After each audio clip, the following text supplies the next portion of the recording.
very diverse economy in Canada, even though we're dominated in many senses by SMEs, technology firms. Whether you're in the oil and gas sector in Western Canada, or you're supporting pulp and paper industries in Western Canada, or you're supporting electric car and electricity solutions in other parts of the country, in manufacturing, in all sectors of the economy, we have a lot of what China is looking for. And three, I think China, we in the embassy and our network, and as a government, we're positioning Canada as a preferred partner to China. So obviously this event is taking place in the context of a senior visit to China, and I can tell you that in those conversations, we're emphasizing Canada to China, the role that Canada can play to contribute to China's change process and to bring the right solutions. So there's some real interesting opportunities there. Finally, I just want to talk about education, and if you weren't aware, China is the #1 source of international students in Canada. Fully 1/3 of international students in Canada are from China. It's a very competitive business. It is actually the Trade Commissioner Service who leads the promotion of international recruitment and attraction of students around the world, including from China, to Canada.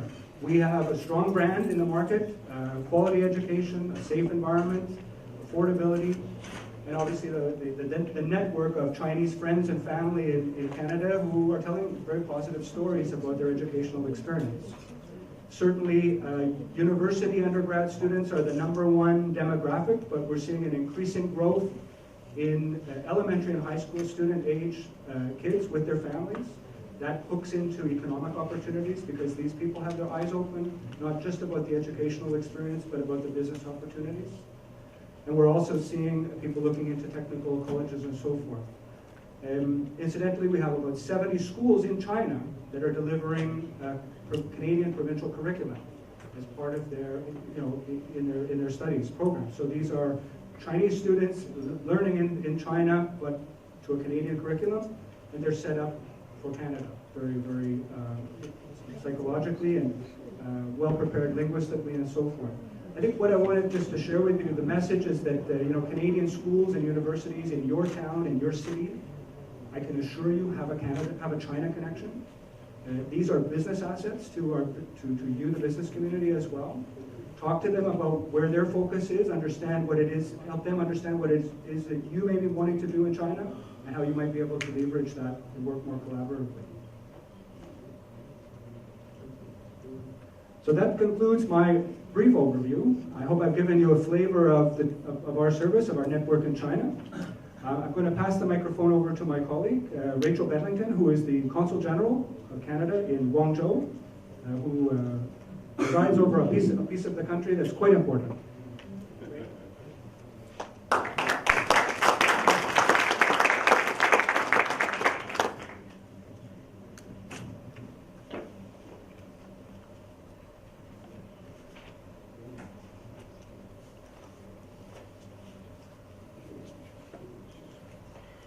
Well, good afternoon, ladies and gentlemen. It's my very great pleasure to be here with you this afternoon. Great to see so many faces, some old friends and some new friends, I hope. Thanks, Dave, very much for that great overview of the Trade Commissioner Service and also some very important sectors that are pertinent to the part of the country that I work in also. I think before I get started, I would like to just make a quick introduction, if I can look around to Mr. Dwayne Robson, if you'd stand up.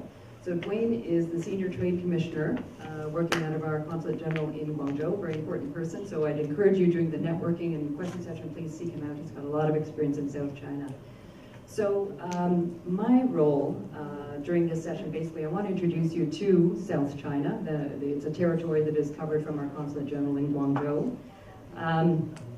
Essentially, I'm going to run through, we don't have a lot of time here, so I'm going to try and be rigid and strict with myself on time measurement. Hang on.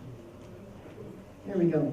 So roadmap for today's presentation. I'm going to sort of do a quick overview of our presence in South China, talk a little bit about why South China, what makes it different, what are its characteristics, and then some emerging opportunities for Canadian companies. Oops.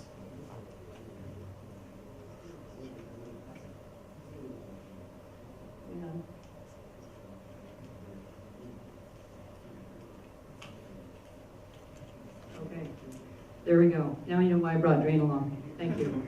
Okay, so Canada's footprint in South China. This map just gives you a bit of a sense of where we are geographically. We have the Consulate General, of course, based in Guangzhou. We cover a territory of 6 provinces, so Guangdong Province, Fujian, Hunan, Hainan, Jiangxi, and the Guangxi-Zhuang Autonomous Region. So that's an area that's got a population akin to the United States. So, you know, all numbers are big in China. It's always impressive, but I always like to pull that figure out because I think it gives a sense of sort of the vast scope and scale of the area that we're working in. We also have 2 of the Canadian commercial offices within our territory. One in Shenzhen, which opened in 2010, and also one in Xiamen. And the one in Xiamen only opened in 2014, and the point there really was to explore further opportunities for Canada and Fujian because we thought it was quite a rich area for us potentially, and indeed it's going to be that way.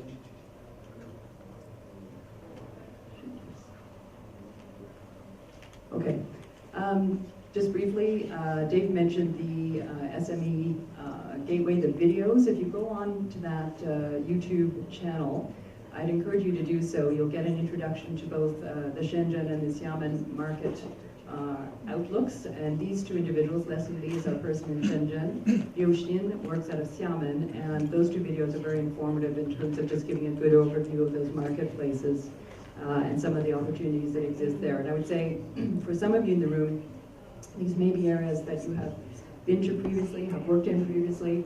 They're worth a second look. A lot has changed. As you know, things change very quickly in China, but particularly in a city like Shenzhen, with its highest income in China per capita, very rapidly growing middle class, etc.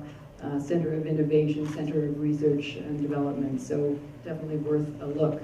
Xiamen, similarly, a lot of interesting things happening there in terms of it being not only a place that's got significant links to Canada, but if we think about the 1.5 million Canadians that look to China as their original country of origin, 500,000 or so of them come from Fujian originally. So a lot of people-to-people contacts and a lot happening there, including one of the new free trade zones that has opened in that place.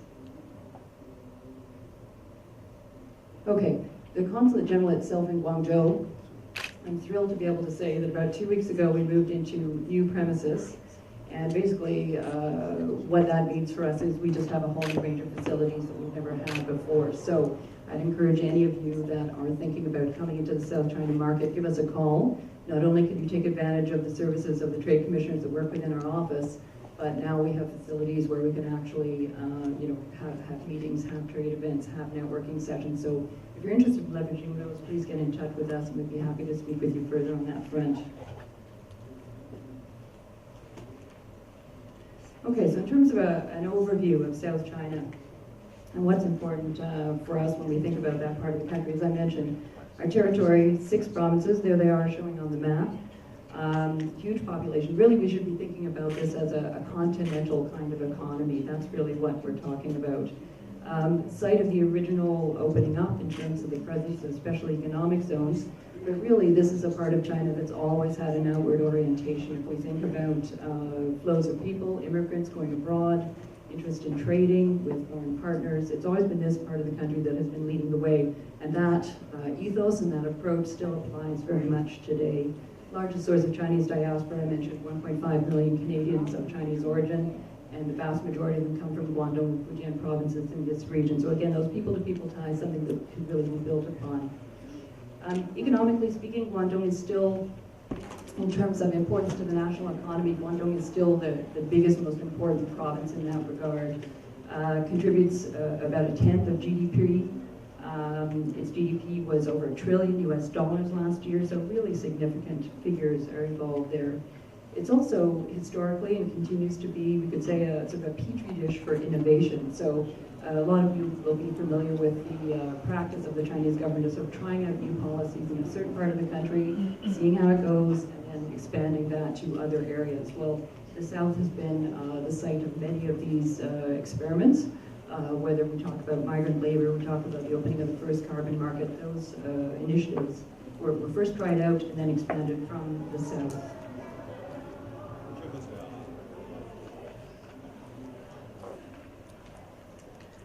I'd like to zero in a little bit now on the Pearl River Delta. So really, when we say Pearl River Delta, we're talking about the area that stretches from Hong Kong up to Guangzhou and back down to Macau. If you think about that in sort of a triangle. So that's an area that has a population of about 70 million people. It's the largest urban area in the world, according to the World Bank. So astonishing, in terms of, again, the numbers of people and the level of urbanization that we're talking about there. And the PRD, really, we can say it's, it's the political, the economic, logistic, cultural hub of all of South China.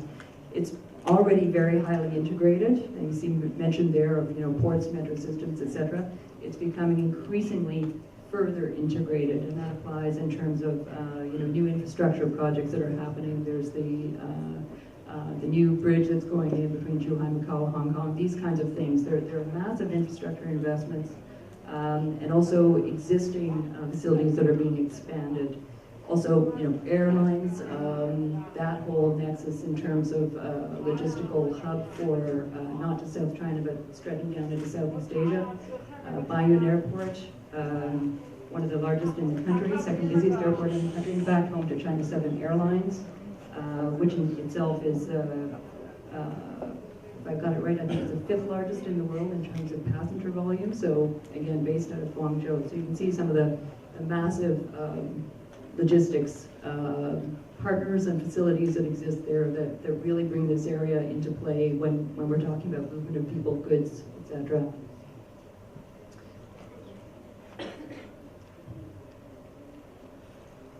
There we go. Just a little montage of photos there to show you the development over the past short 30 years, from Shenzhen, from fishing village to massive center of ports, of R&D, of innovation, etc.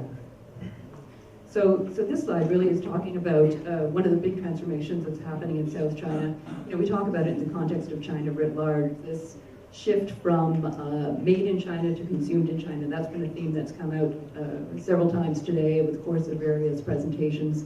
I think nowhere is it more evident than in the southern part of the country. This is an area that's always had a very strong growth rate over the whole 30 years since reform and opening up.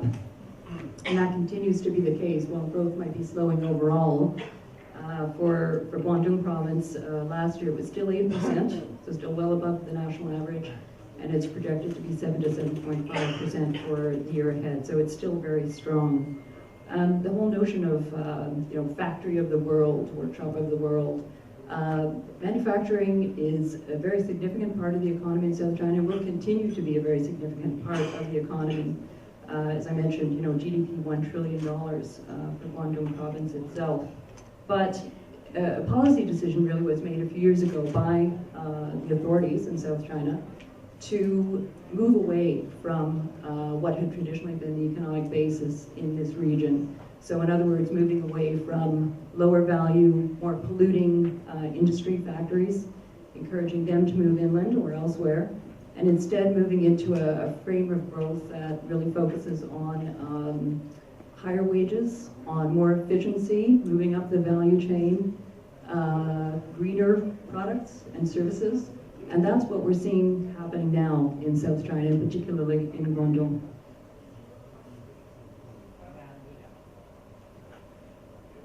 And here we go. Some more illustrations of it. So, as I said, this shift to the consumed in China approach.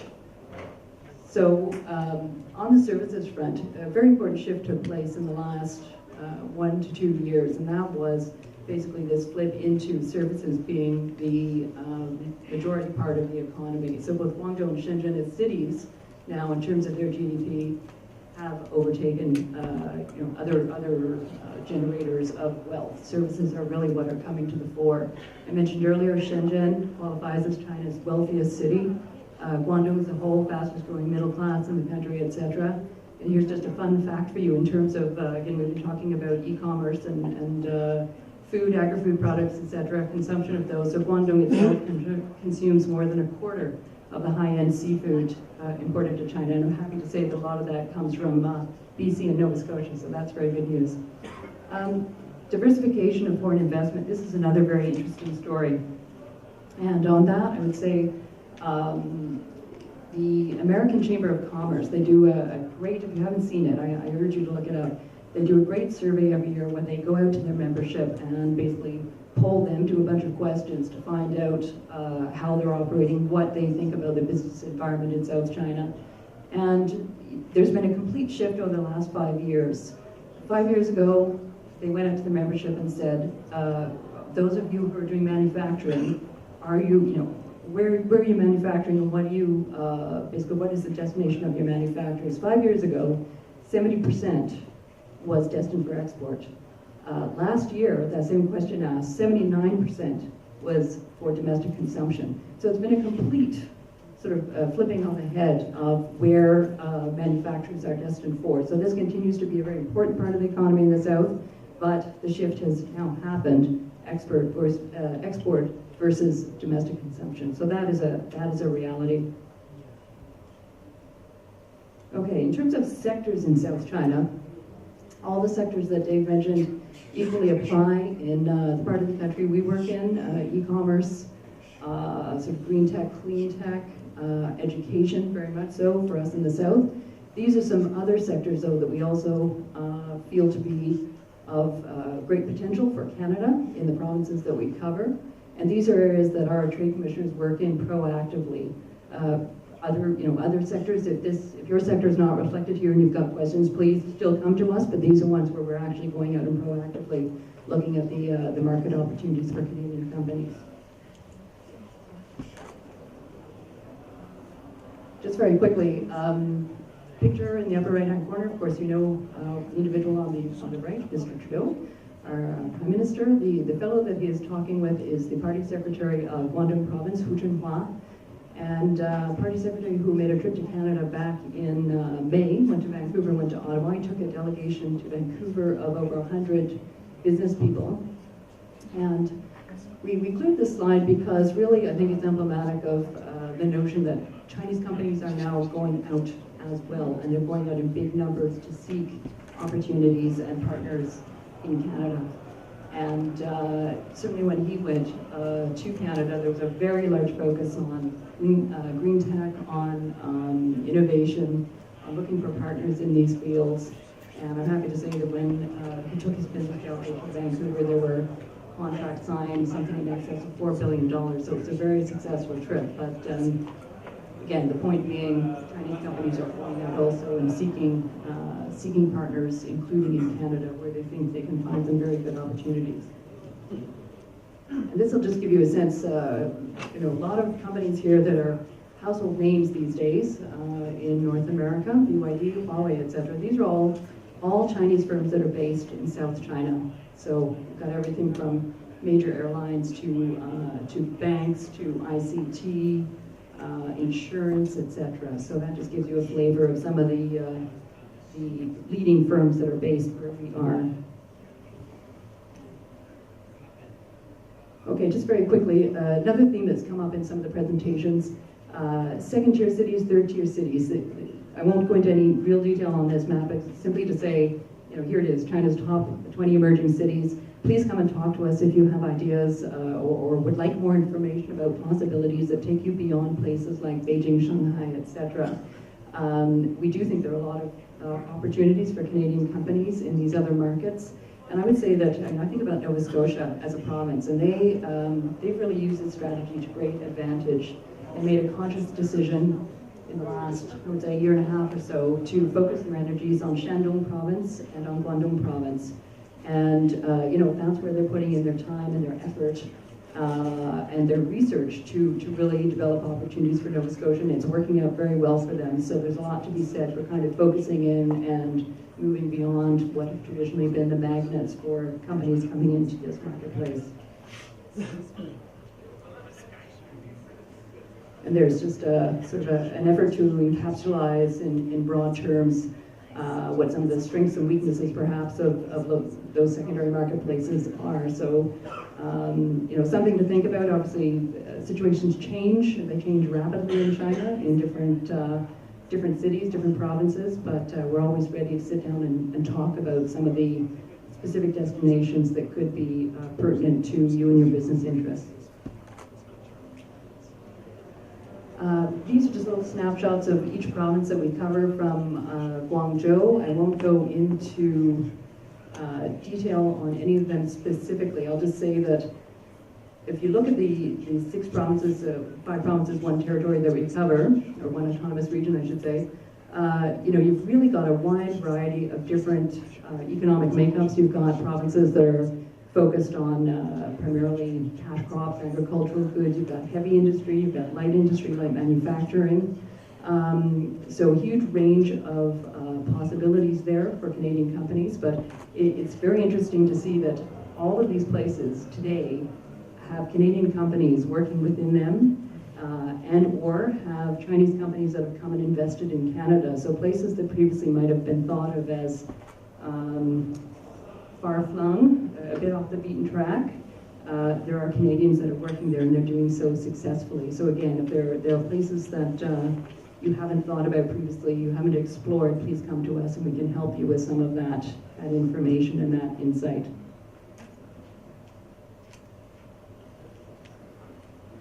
I'll just close on, this is a list of upcoming visits and events that the mission I head up is handling over the next few months. So just to give you a sense of the variety, Nova Scotia I mentioned as a province that is doing a great job in terms of zeroing in on specific regions of the country where they're putting their effort in. Coming in September, we've got New Brunswick as well coming in, Alberta coming back. BC, of course, is a very important partner for us as well.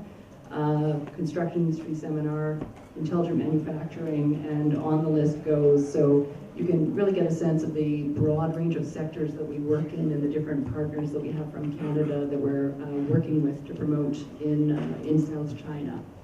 So I think I'll wrap up there. I'm not sure how we're doing for time. I think we're right on time. Okay, great. So I will leave it there, but thank you very much, everybody. It's been a real pleasure to be here, and I will wrap up by passing the microphone to my colleague, Monsieur Philippe Cléot, who is the Consul General in Chongqing. So let me hand over to him. Thank you very much.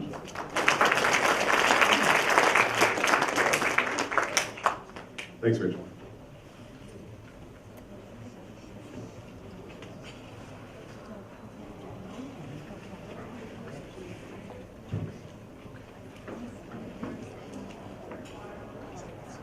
Hello, everyone. So I'm Philippe Rowe, Consul General for Southwest China, based in Chongqing. It's great to see several old friends in the room and also many new ones. So thanks, everyone, for taking